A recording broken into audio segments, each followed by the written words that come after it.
Thank you.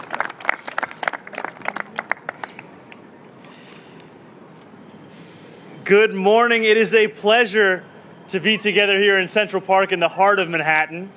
And I am glad that we are joined today by Governor Kathy Hochul, who has been such a partner in preparing for this moment, FIFA President Gianni Infantino, who has a big month coming up. And I also want to acknowledge we have leaders from across our city and state. We have our borough president here, Brad Hoylman-Siegel of the President of Manhattan. We have Alex Lasry, as the governor said, the president of the New York, New Jersey Host Committee, JT Batson, the CEO of U.S. Soccer Federation, Hugh Evans from Global Citizens. We also have our Parks Commissioner, Tricia Shimomura. We have our World Cup team, Maya Honda and Ellen Canfield. And we also want to say thank you to Betsy Smith, the president of the Central Park Conservancy, Betsy has been an extraordinary steward of Central Park and has made this project possible. And I want to thank all of the FIFA legends that we have here with us as well. You know, when I was a child growing up in East Africa, there were towering figures. And then there was George Weah, the first African player to ever win the Ballon d'Or. If you had told 7-year-old me that I would one day go into the same line of work as this man, I would be extremely disappointed to understand that you meant politics. But while I will not pretend to possess President Weah's speed or his calm comfort in front of goal, nor would I have ever been able to stomach wearing a Chelsea kit, we do share something in common: a desire for this World Cup to be enjoyed and celebrated by every New Yorker. That is what brings us together today as we make an enormously exciting announcement that when the World Cup final kicks off on July 19th, just a few miles from here, New York City will host a free watch party for 50,000 New Yorkers on the Great Lawn. The most iconic match of the most iconic tournament in the world deserves to be watched in the most iconic park in the world with the most iconic skyline as its backdrop.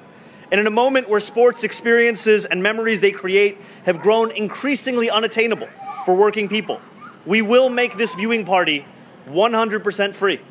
And you will need not spend thousands of dollars to watch the final alongside your fellow New Yorkers. That is what it looks like when the state and the city works together on behalf of the New Yorkers that we are so proud to serve.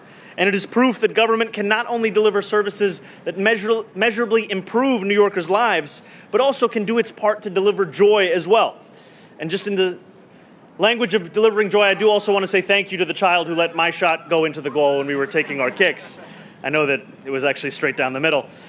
After all, the best World Cups are those that reflect the energy of where they're being held, that serve as both a celebration of the best football players in the world and the cities where the games are being played.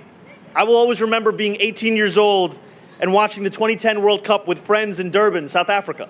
The sound of endless vuvuzelas, the freedom of playing beach soccer on the sand, the smell of meat cooking on the braai. Those memories are some that I will never forget.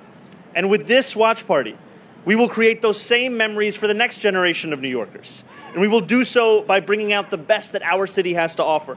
We will have food, musicians, and entertainers reflecting the full breadth of talent and creativity of the 5 boroughs.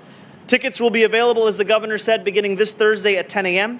And we have set 20% of those tickets for New Yorkers who help make our city what it is: nonprofits and New York City service volunteers. This is but one of a larger effort to make the World Cup belong to every New Yorker. We have delivered 1,000 affordable tickets to the World Cup itself at $50 apiece, free fan fests in all 5 boroughs, $26 food and drink options at more than 488 small businesses and restaurants across our city. And today, right here in Central Park, we are cutting the ribbon, or we already have rather, on a mini soccer pitch where New Yorkers can hone their skills for the next few weeks. The only place in the world where I could ever stand alongside such incredible FIFA legends and be playing at the same time. Throughout the World Cup, New Yorkers will come here. They will attempt their best trivelas. Some flagrant side tackles will be attempted.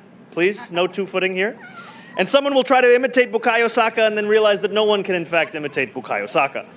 My sincere hope is that in the run-up to the 2038 World Cup, when the U.S. men's national team's next great prospect is asked where his journey began, he will be able to say right here on this pitch in Central Park.